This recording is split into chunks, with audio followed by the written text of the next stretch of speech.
நம்முடைய தஞ்சை மாவட்டத்துல இன்னைக்கு நடுவூர் பஞ்சாயத்துல அரும்பலைங்கிற இடத்துல மிகப்பெரிய ஒரு பரப்பளவுல விவசாயிகளுடைய நீண்ட நாள் கோரிக்கையான அந்த கொள்முதல் செய்கின்ற அந்த நெல்லை பாதுகாக்கின்ற ஒரு சேமிப்பு கிடங்கு இன்று இன்னைக்கு நம்முடைய மாண்புமிகு முதல்வர் ஒப்பற்ற தலைவர் அவர்கள் இன்னைக்கு அடிக்கல் நாட்டியிருக்காங்க.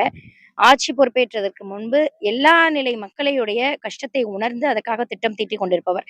உதாரணமா வயசானவங்களுக்கு தாய்மானவர் திட்டம், பெண்களுக்கு பல்வேறு திட்டங்கள், மாணவர்களுக்கு தாய் தந்தை இழந்த அந்த குழந்தைகளுக்கு திட்டங்கள் தீட்டுற மாதிரி இன்னைக்கு டெல்டா பகுதியில் விவசாயம் பிரதானம். அந்த விவசாயிகளுடைய மிக முக்கியமான கோரிக்கையை ஏற்று இன்னைக்கு நம்மளுடைய ஒட்டுமொத்த மாவட்டத்துல 2,50,000 டன் உங்களுக்கு ப்ரொக்யூர்மெண்ட்னா ஏறத்தாழ 1,00,000 டன் இங்கேயே உங்களுக்கு சேமிப்பு கொடுக்க பண்ணக்கூடிய ஒரு இடத்தை பிரம்மாண்டம் ஏறத்தாழ 50% மேல நீங்க இங்கேயே பண்ணிடக்கூடிய ஒரு இடத்தை நம்முடைய மாண்புமிகு முதல்வர் அவர்கள் இன்னைக்கு அடிக்கல் நடக்காங்க. விவசாயிகள் எல்லாருமே ஒரு பெருமளவுல மிகுந்த மகிழ்ச்சியோடு இருக்கின்றாங்க.